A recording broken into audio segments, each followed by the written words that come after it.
Safety Toolbox Talk number 217. Standing on ladders safely. Always face a ladder when climbing up or down. Avoid carrying materials or tools when climbing a ladder.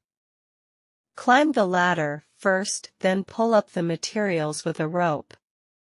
Rungs and steps should be clear of grease, oil, wet paint, snow, and ice before climbing. Do not climb onto a ladder from the side. Do not slide down a ladder. Climb or stand on a ladder with your feet in the center of the rung. Do not stand on the top rung or step of a ladder. Thank you.